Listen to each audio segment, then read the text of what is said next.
سکتا. کیوں؟ کہ اللہ نے اسلام کو باقی رکھنا ہے. جب اسلام باقی رہے گا کب؟ جب مسلمان ہوگا. مسلمان کے بغیر تو اسلام باقی نہیں رہ سکتا ہے. تو ساری دنیا کی طاقتیں مل کر ہمیں نہیں مٹا سکتی، کیونکہ اللہ نے اسلام کو باقی رکھنا ہے. اور اسلام باقی رہتا ہے مسلمان سے، نماز باقی رہتی ہے نمازی سے، قرآن باقی رہتا ہے حافظ قرآن سے، حج باقی رہتا ہے حاجی سے، عمرہ باقی رہتا ہے عمرہ کرنے والے سے.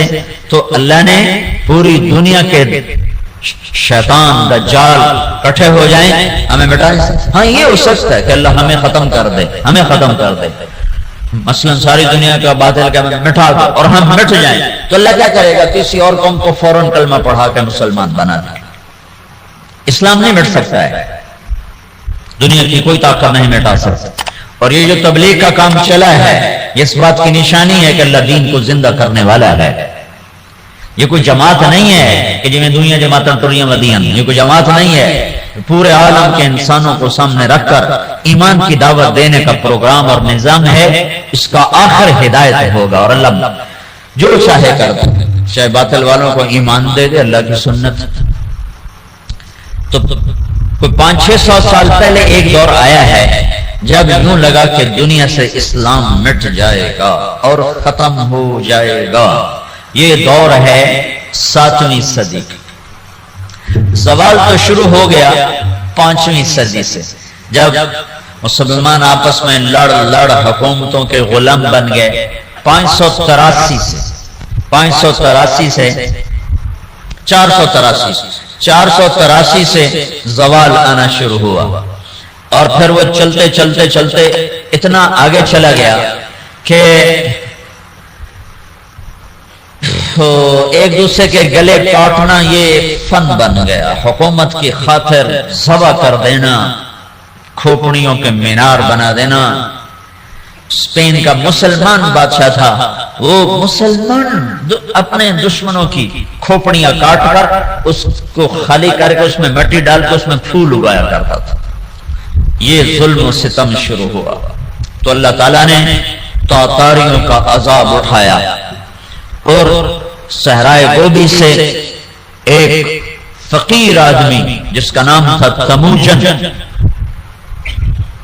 یہ 564 ہجری میں پیدا ہوا. یہ اتنا غریب تھا کہ چوہے مار کے کھاتا تھا، اتنا غریب اور اتنا بے بس تھا. اس کی بیوی کو دشمن اٹھا کے لے گئے اور یہ واپس نہ کروا سکا، یہ اتنا بے بس تھا. جب انہوں نے خود واپس کیا تو اس کی بیوی حاملہ تھی. اس کا نام تھا تموجن اور اس کو بعد میں تاریخ نے نام دیا چنگیز خان. جب وہ 40 سال کی عمر کو پہنچا تو دنیا کا سب سے طاقتور بادشاہ بن چکا تھا. اور پھر مسلمان بادشاہ کیا، عوام کیا، رعایا کیا، امیر کیا، غریب کیا، وہ تباہی کی آخری حدوں تک آپس میں مالکی، حنبلی، شافعی، حنفی ایک دوسرے کو قتل کر رہا ہے. شیعہ سنی ایک دوسرے کو قتل کر رہا ہے اور ایک دوسرے پر لڑائیاں اور ایک دوسرے کے خلاف مناظرے. یہ دین بن گیا. 317 ہجری میں 317 میں پیچھے سے بات چل رہی تھی. عسى ان يبعثك ربك مقاما محمودا. اس آیت پر کچھ حنبلی کچھ دوسرے مسلمان آپس میں اتنا اختلاف ہوا کہ لڑ 300 آدمی ذبح ہو گئے. یہ کیفیت بن رہی. اور عباسی بادشاہ عید کی نماز پڑھنے نکلتا ہے. بغداد کا خلیفہ عید کی نماز پڑھنے جا رہا ہے. اس کے آگے مراسی نچی جاندے ہیں، بھنڈ نچی جاندے ہیں، تو کرتب ہو جاندے ہیں. عید کی نماز کے لیے یہ جلوس نکلتے عیدگاہ میں عشاء کے بعد پہنچا اور عید کی نماز عشاء کے بعد پڑھی گئی. یہ حال ہو گیا. اس طرح کی صورتحال بن گئی اور اخلاقی پستی اپنی حد کو پہنچی. تو اللہ تعالیٰ نے چنگیز کو اٹھایا اور اس نے 610 میں اسلامی سلطنتوں پہ حملہ شروع کیا. یہ بامیان افغانستان کا شہر ہے. یہاں اس کا ایک بیٹا چغتائی اس کا بیٹا قتل ہو گیا، یعنی اس کا پوتا قتل ہوا۔ تو جب بامیان فتح ہوا تو اس نے حکم دیا کہ کتے بلے بھی ذبح کر دیے تھے، عورتوں کے پیٹ چاک کر کے اس میں سے بچے نکال کے وہ ذبح کر دیے۔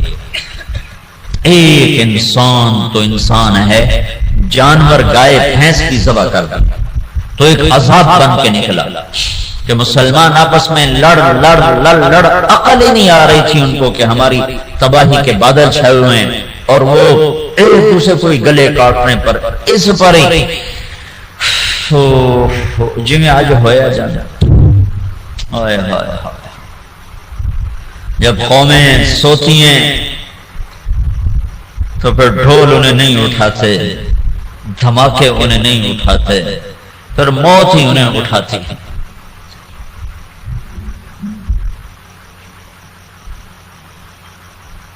610 ہجری میں چنگیز خان نے بخارا پہ حملہ کیا۔ سب سے پہلا شہر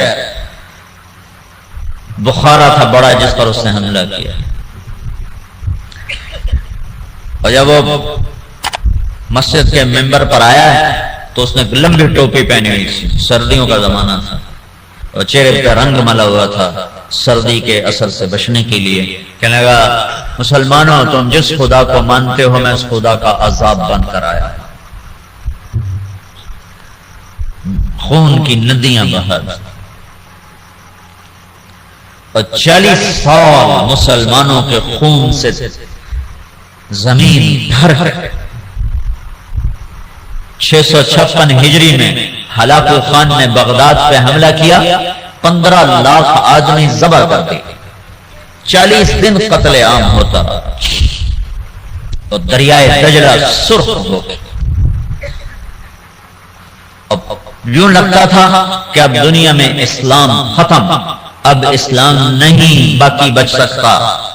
تو میں نے تمہیں بتایا نا کہ اللہ نے اسلام کو باقی رکھنا ہے، اسے کوئی نہیں مٹا سکتا۔ تو جب مسلمانوں کے ہاتھ میں سے طاقت نکل گئی اور وہ بے بس اور عاجز ہو گئے اور اتنی بڑی تاتاری طاقت سے لڑنے کی ہمت نہ رہی، تو اللہ نے کیا کیا؟ اس دعوت کی طاقت کو ظاہر کیا۔ کچھ ترکستانی تاجروں نے تاتاریوں میں تبلیغ شروع کر دی، تو وہ قوم جو دنیا میں اسلام مٹانے آئی تھی وہ مسلمان ہونا شروع ہو گئی۔ یہ دنیا کی تاریخ کا عجب واقعہ ہے۔ چنگیز خان اس نے شہروں کے شہر تباہ کر دی۔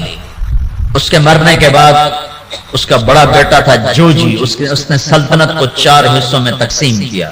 روس جوجی کو دیا، منگولیا کا علاقہ چغتائی کو دیا، اور اپنا صحرائے گوبی اور چین اور اس کا دائیں بائیں یہ اوغدائی اس کو اپنا جان نشین بنایا، اور طولوئی کو آذربائیجان سے لے کر ایران کا علاقہ دیا۔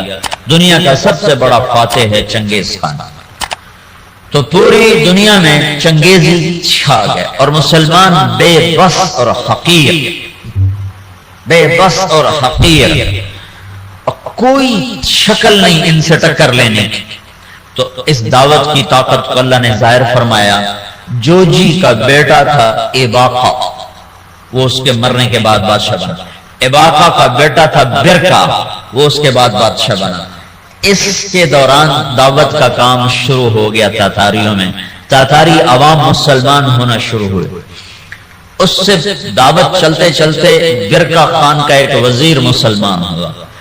وہ جب موقع پاتا تو برکا کو اسلام کی باتیں سناتا، تو سن کے حیران ہو کر کہتا یہ اچھی اچھی باتیں کس نے تمہیں سکھائی ہیں؟ کہا یہ اسلام سکھاتا ہے۔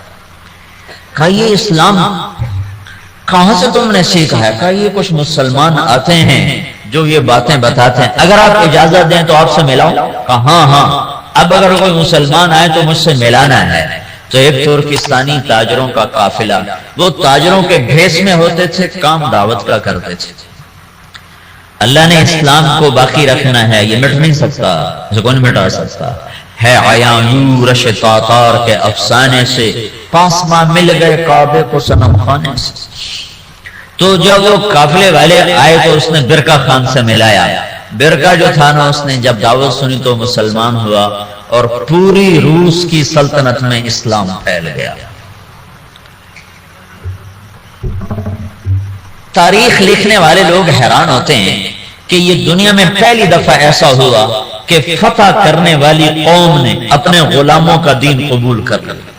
ہر کوئی بادشاہوں کا کلمہ پڑھتا ہے، لیکن یہ دنیا کی تاریخ میں پہلی دفعہ ہوا کہ غلاموں کا کلمہ بادشاہوں نے پڑھا۔ تو ایک نسل پوری چنگیز خان کی مسلمان ہو گئی۔ اب ہلاکو جو تھا وہ مصر ایک ملک باقی رہ گیا تھا، وہ اس پہ حملہ کرنے کے لیے لشکر جرار لے کر نکلا۔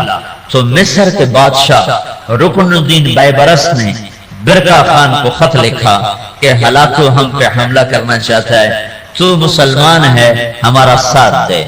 تو برقع خان نے ہلاکو کو خط لکھا کہ تو مصر پہ حملہ چھوڑ دے ورنہ میں تم پہ حملہ کروں گا۔ وہ بھی مسلمان ہیں، میں بھی مسلمان ہو چکا ہوں، کلمہ پڑھ چکا ہوں۔ جب یہ خط ہلاکو نے پڑھا تو پریشان ہو گیا۔ اس نے برقع خان کو خط لکھا کہ تمہیں پتہ نہیں ہے کہ چنگیز کا قانون یاسا، اس میں یہ لکھا ہوا ہے کہ کوئی تاتاری دوسرے کے خلاف تلوار نہیں اٹھائے گا۔ تو برقع خان نے اس کو جواب دیا، وہ بھی کافر تھا، تو بھی کافر ہے، میں مسلمان ہوں، تو مصر پہ حملہ کرے گا، میں تجھ پہ حملہ کروں گا۔ اب اللہ کا غیبی نظام چلا ہے، اسلام کو کوئی نہیں مٹا سکتا۔ 4 بیٹے ہیں ہلاکو چنگیز کے، جوجی، اغدائی، چغتائی، طولوئی۔ ہلاکو طولوئی کا بیٹا ہے اور برقع ایباقہ کا بیٹا ہے۔ اور جب یہ لشکر نکلا ہے مصر پہ حملہ کے لیے تو یہ حقیقت ہے اس لشکر کو مصر والے نہیں روک سکتے تھے۔ تاتاری کے سامنے آ گئے اور پہلی دفعہ 50 سال کے بعد تلوار تاتاریوں کی آپس میں ٹکرائی، اور اس کے پیچھے چند غیر معلوم مسلمان تبلیغ والے ہیں جن کو تاریخ نے محفوظ نہیں کیا، نام تک بھی نہیں محفوظ کیے، لیکن چند لوگ تھے جنہوں نے اللہ کی بات سنا بادشاہوں تک پہنچائی۔ پھر ایک خوفناک جنگوں کا سلسلہ شروع ہو گیا۔ ہلاکو نے ظلم زیادہ اس لیے کیا کہ ہلاکو کی بیوی عیسائی تھی، دوزہ اس کا نام تھا، اور اس کا جو سالار تھا وہ بھی عیسائی تھا، اس کا نام تھا قطبوغا۔ یہ دونوں عیسائی تھے۔ تو یہ چاہتے تھے مسلمانوں کو مٹا دیں، لیکن میرے اللہ مکروا ومکر اللہ واللہ خیر الماکرین، مکروا مکرا ومکرنا مکرا وہم لا یشعرون۔ اللہ نے برقع کو ایمان دیا، اس سے جا کر ٹکرایا ایک جنگ میں، جو ہلاکو نے پہلے مصر پہ حملے کا ارادہ کیا، لیکن اس کا بھائی تھا منگو خان، وہ اس وقت چنگیزیوں کا بادشاہ تھا۔ جب اغدائی مرا تو اس کا بیٹا قیوق تھا، وہ بادشاہ بنا۔ قیوق کے مرنے کے بعد منگو خان بنا۔ ہلاکو مصر پہ حملے کی تیاری کر رہا تھا کہ منگو خان مر گیا، تو وہ قانون تھا کہ جو تاتاری بادشاہ جہاں بھی ہے وہ بڑے بادشاہ کی میت پر پہنچے۔ تو اس نے سارے لشکر کو کوچ کا حکم دیا، تھوڑی سی فوج اس نے فلسطین میں رکھی، اور 2 سال کے بغداد کی تباہی کے 2 سال کے بعد 656 میں بغداد تباہ ہوا۔ 658 میں رکن الدین بیبرس نے قطبوغا پہ حملہ کیا اور وہ زندہ گرفتار ہوا۔ پھر انہوں نے اس کی بوٹی بوٹی کر کے اس کو پھینک لیا۔ پھر ہلاکو لاؤ لشکر لے کے مصر پہ چڑھا ہے تو برقع خان آگے آیا۔ یہ دونوں کا بیٹا تقودار وہ بادشاہ بنا، ہلاکو کا بیٹا بادشاہ بنا، وہ مرا،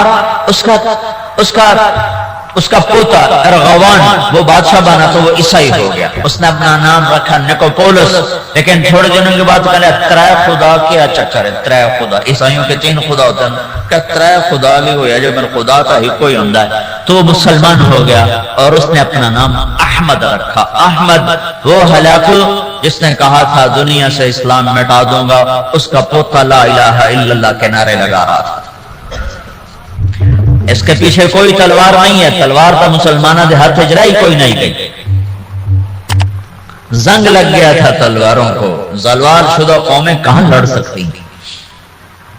تو اللہ نے کیا کیا، اسلام کو باقی رکھنا ہے تو جس قوم میں طاقت ہے انہوں کو کلمہ پڑھا دی۔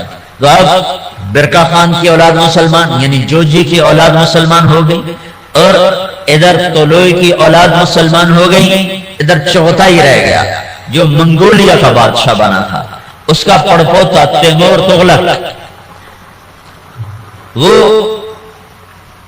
مولانا جلال الدین رحمت اللہ علیہ ایک بڑے عالم ہیں، ان سے اس کی ملاقات ہوتی، وہ اس کو ایمان کی دعوت دیتے ہیں، وہ ان سے متاثر ہوتا ہے، ان سے کہتا ہے کہ ابھی تو میں ولی العہد ہوں، جب میں بادشاہ بن جاؤں پھر میرے پاس آنا، پھر میں تمہاری بات سنوں۔ اس کے بادشاہ بننے سے پہلے جلال الدین کا انتقال ہو گیا، انہوں نے اپنے بیٹے رشید الدین سے فرمایا کہ بیٹا جب تیمور تغلق بادشاہ بنے تو اس کو جا کے ایمان کی دعوت دینا اور بتانا کہ میرے باپ جلال الدین نے تم سے بات کی تھی تو تم نے وعدہ کیا تھا۔ جلال الدین کے انتقال کے بعد تیمور تغلق بادشاہ بنا تو رشید الدین رحمت اللہ علیہ اس کے دربار میں پہنچے، بڑی مشکل سے اس تک رسائی ہوئی اور اس کو ایمان کی جب دعوت دی تو اس نے کلمہ پڑھا۔ اس نے 4 وزیر تھے، اس نے ان کو بلایا، ان کو اسلام کی دعوت دی، انہوں نے بھی کلمہ پڑھا۔ اس کا سالار تھا سپہ سالار، اس نے اس کو بلایا، کہا اس کو ایمان کی دعوت دی تو اس کے سپہ سالار نے کہا کہ میں تو ایک شرط لگاتا ہوں کہ یہ میرے غلام سے کشتی کرے، اگر اس کو گرا دے تو پھر میں مسلمان ہوتا ہوں ورنہ نہیں۔ اس کے غلام کا نام تھا جراش۔ وہ کیسا غلام تھا؟ وہ 5 سال کا جوان اونٹ بیٹھا ہوا اس کو دونوں ہاتھوں پہ یوں اٹھا لیتے تھے، ساڑھے کو بستر نہیں چاہے جاتا سلیپنگ بیگ تو پورا اٹھا انشاء لیں گے ایڈی بلا۔ تو بادشاہ نے کہا تیمور نے کہ یہ کیا بات ہوئی، تیرا غلام ہاتھی اے شدہ چڑی ورگا اے کشتی کی ہو